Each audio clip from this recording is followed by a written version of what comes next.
কিশোর। আমি মণিপুর থেকে এসেছি, ইন্ডিয়ার দক্ষিণ থেকে। আপনারা জানেন যে কাশ্মীরে আপনাদেরকে যেমন সবাই সন্ত্রাসী বলে ডাকে, তেমন মণিপুরে আমরা যারা স্থানীয়, আমরা ওখানে যে কাজগুলো করছি সেজন্য আমাদেরও সবাই সন্ত্রাসী বলে ডাকে। এই কারণে গত 15 দিন আমি এখানেই আছি। মণিপুরে খবর ছড়ানো হয়েছে যে আমি মারা গেছি। আমার মা বাবাও জানে যে আমি মারা গেছি। আসলে সেই ভয়েই আমি বম্বেতে চলে এসেছি। আর মণিপুরে এখন পর্যন্ত আমরা কেউ পিস টিভি দেখিনি। বিভিন্ন ধর্ম সম্পর্কে আমার আগ্রহ আছে, বেশ কিছুটা জানি। আমি গুরুদুয়ারাতে গেছি, চার্চে গেছি, তারপর বাইবেল পড়েছি, সব জায়গাতেই গেছি। তবে আমি এখন পর্যন্ত এটা জানি না যে মুসলিমরা কেন দাড়ি রাখে। আর ইসলাম ধর্মে কি আছে সেটা কোনো হিন্দি বইতে পাইনি, ইংরেজি বইতেও পাইনি, মণিপুরেও পাইনি। তাই আমি বলবো, আপনারা যদি এই বইগুলো মণিপুরে পাঠানোর ব্যবস্থা করেন তাহলে খুব ভালো হয়।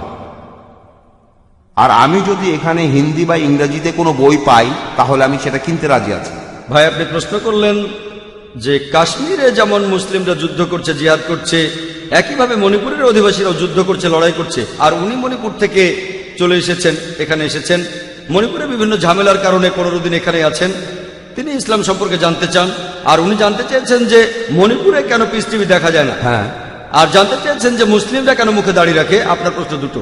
ভাই, কাশ্মীরের কথা আমি আগেও বলেছি যে সবাই জিহাদ করছে, এই কথা আমি বলবো না।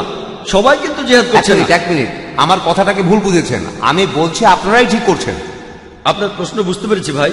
আচ্ছা, আমি কখনোই বলিনি আপনি ভুল। আর আপনার প্রশ্নটাও খুব সুন্দর। তবে এটাও পরিষ্কার করি, কাশ্মীরে যেসব মানুষ যুদ্ধ করছে অনেকেই হয়তো সত্যিকারের জিহাদ করছে না। কেউ কেউ নিজেদের স্বার্থ উদ্ধারের জন্য খারাপ কাজ করছে। যারা আল্লাহ সুবহানাহু ওয়া তাআলার আদেশ নির্দেশ মেনে যুদ্ধ করছে তাদের যুদ্ধকে বলতে পারেন জিহাদ ফি সাবিলিল্লাহ। আমি ঢালাভাবে বলতে পারি না যে কাশ্মীরে সব মুসলিমই জিহাদ করছে, জিহাদ ফি সাবিলিল্লাহ। এবারে মণিপুরের বিষয়টা নিয়ে বলি। আমি জানি যে মণিপুরে এখন খুব যুদ্ধ চলছে, আর সে যুদ্ধের কারণে আপনি এখানে। হতে পারে এটা আল্লাহর ইচ্ছা, হয়তো এমনটা আল্লাহর ইচ্ছা। যুদ্ধের কারণে আপনি এখানে এসেছেন, হয়তো এই দুনিয়ায় শান্তিতে থাকার পাশাপাশি আপনি পরকালেও শান্তি পাবেন। ঠিক আছে, আপনি আমার লেকচার শুনলেন শান্তির উপর। পৃথিবীর শান্তিটা হলো সাময়িক, চিরস্থায়ী না, কিন্তু পরকালের শান্তিটা হলো চিরস্থায়ী। এবারে প্রশ্নে আসি যে আমরা দাঁড়িয়ে রাখি কেন, আর মণিপুরে পিস টিভি দেখতে পারেন না কেন। মণিপুরে পিস টিভি দেখার প্রসঙ্গে বলি, আপনি ফ্রিকোয়েন্সিটা চেক করে দেখতে পারেন। যদি ডিশ অ্যান্টেনা লাগান, হতে পারে আপনাদের ডিশ অপারেটর চ্যানেলটা আনেনি। একটা ডিশ অ্যান্টেনা কিনতে কয়েক হাজার টাকা লাগবে। অ্যান্টেনাটা এখন পূর্ব দিকে 68 ডিগ্রি ঘুরিয়ে দেন, আর প্যান অ্যাট স্যাট 10, ইনশাল্লাহ পিস টিভি দেখতে পাবেন। আপনাদের কেবল অপারেটরকে বলে দেখেন, আমরা মণিপুরে গিয়ে তাদের বাধ্য করতে পারি না, কিন্তু ডিশ অ্যান্টেনা যদি পূর্ব দিকে 68 ডিগ্রি মুখ করে থাকে আর ফ্রিকোয়েন্সিটা টিউন করেন, ইনশাল্লাহ দেখতে পাবেন। এবারে বলি মুসলিমরা কেন দাড়ি রাখে। আমি এখানে বলবো যে পোশাকে যদি আপনার উদ্দেশ্য বোঝা যায় সেটাই পরেন। একটা লেকচার দিয়েছিলাম, is the level shows your intent, war ইট।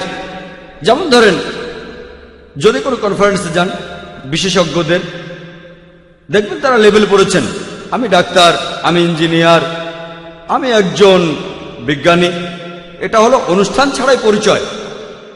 যদি আপনি শুধু ডাক্তারদের কোনো কনফারেন্সে যান, তাদের স্পেশালিটি লেখা আছে, যেমন ডক্টর অমুক, কার্ডিওলজিস্ট, নিউরোলজিস্ট, নেফ্রোলজিস্ট। হার্টের সমস্যা হলে কার্ডিওলজিস্ট, যদি আপনার সমস্যা হয় কিডনিতে তাহলে নেফ্রোলজিস্ট, যদি ব্রেনের সমস্যা হয় নিউরোলজিস্ট। আনুষ্ঠানিক পরিচয় পবিত্র কোরআনে সূরা আনামের 54 নম্বর আয়াতে উল্লেখ করা হয়েছে। কোরআন বলছে, ওয়া ইজাজা আকাল্লাযিনা ইউমিনুনা বিআয়াতিনা ফাকুলু সালামুন আলাইকুম। যদি তাদের কাছে আসো যারা আমার আয়াতে ঈমান আনে, তাদের বলো সালাম আলাইকুম, তাদের বলো শান্তি বর্ষিত হোক।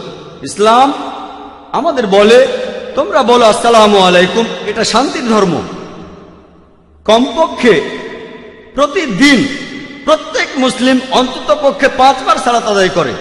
যখন সে দৈনিক 5 বার নামাজ পড়ে, যদি সে শুধুমাত্র ফরজ নামাজগুলো আদায় করে, যেটা আবশ্যকীয়, 5 বার গুণ 2, নামাজ আদায় শেষ হলে বলি আসসালামু আলাইকুম ওয়া রাহমাতুল্লাহ, আসসালামু আলাইকুম ওয়া রাহমাতুল্লাহ। আমার ডান দিকে যত লোক আছে তাদের সবার উপর আল্লাহর শান্তি বর্ষিত হোক, আমার বাম দিকে যত লোক আছে তাদের সবার উপর আল্লাহর শান্তি বর্ষিত হোক। প্রত্যেক নামাজে 2 বার বলি, কমপক্ষে 5 বার নামাজ পড়ি, কমপক্ষে 10 বার সালাম জানাচ্ছি ডান দিকের সব মানুষদের, এর পাশাপাশি বাম দিকের সব মানুষদের। যদি সুন্নাতে মুআক্কাদাও পড়ি তাহলে আরো 10 বার। এভাবে অন্তত পক্ষে 20 বার আমি সালাম জানাচ্ছি আমার ডান দিকের মানুষদের আর বাম দিকের মানুষদের। যদি সাধারণ সুন্নত পড়ি তাহলে আরো বেশি হবে। যখনই আমি কোনো মুসলিমকে দেখি তাকে বলি আসসালামু আলাইকুম, আপনার উপর শান্তি বর্ষিত হোক। পবিত্র কোরআনে ওই কথা আছে, সূরা নিসার 86 নম্বর আয়াতে উল্লেখ করা হয়েছে, বলা হয়েছে যদি কেউ তোমাকে অভিবাদন করে, উত্তম অভিবাদন করে, তুমি আরো ভালোভাবে অভিবাদন করো অথবা তার সমান। কেউ যদি আমাকে বলে আসসালামু আলাইকুম, আমি তখন বলবো ওয়ালাইকুম আসসালাম ওয়া রাহমাতুল্লাহ। কেউ আমাকে বললো শান্তি বর্ষিত হোক, আমি তখন বলবো শান্তি ও রহমত বর্ষিত হোক। কেউ যদি বলে আসসালামু আলাইকুম ওয়া রাহমাতুল্লাহ, আমি তখন বলবো ওয়ালাইকুম আসসালাম ওয়া রাহমাতুল্লাহি ওয়া বারাকাতুহু। আরো ভালোভাবে দেব। যদি কেউ বলে আসসালামু আলাইকুম ওয়া রাহমাতুল্লাহি ওয়া বারাকাতুহু, আমি অন্ততপক্ষে একইভাবে বলবো ওয়ালাইকুম আসসালাম ওয়া রাহমাতুল্লাহি ওয়া বারাকাতুহু। কেউ আমাকে বললো আসসালামু আলাইকুম, আমি বললাম ওয়ালাইকুম আসসালাম। কথাগুলো একই, কিন্তু বললাম হৃদয়ের গভীর থেকে, এমনটা হলো ভালো। তাহলে আল্লাহ কোরআনে বলেছেন আরো ভালোভাবে অভিবাদন করো। এখন ধরুন ভ্রমণ করছি, মুসলিমদের সাথে দেখা হবে, এটা কিভাবে বুঝবো যে কোন লোকটা মুসলিম? এজন্য আমাদের লেভেল আছে, দাড়ি। কিন্তু এখন মিডিয়াতে দেখবেন মুখে দাড়ি থাকলে আপনি সন্ত্রাসী। আচ্ছা না, কিন্তু ভাই আগে উত্তরটা শেষ করতে দেন, আমাকে উত্তরটা শেষ করতে দেন। যদি শিখরা দাড়ি রাখে আর পাগড়ি পরে তাহলে বলা হয় ঐতিহ্য মানছে, আর মুসলিমরা দাড়ি রাখলে বলা হয় সন্ত্রাসী। খ্রিস্টানদের দেখবেন তারা মাথা ঢেকে রাখে, তাদের বলা হয় ধার্মিক, আর মুসলিমরা মাথা ঢাকলে তাদের বলা হয় নিপীড়িত। মিডিয়া মিডিয়া মিডিয়া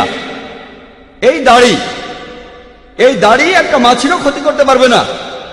আমার মাথার এই টুপি একটা মাছিরও ক্ষতি করতে পারবে না। কোরআন পড়লে দেখবেন কোরআনে কোথাও দাড়ি রাখার কথা বলা হয়নি। কোরআনে দাড়ি নিয়ে একটা আয়াতে আছে সূরা তাহার মধ্যে, এখানে 94 নম্বর আয়াতে বলা হয়েছে।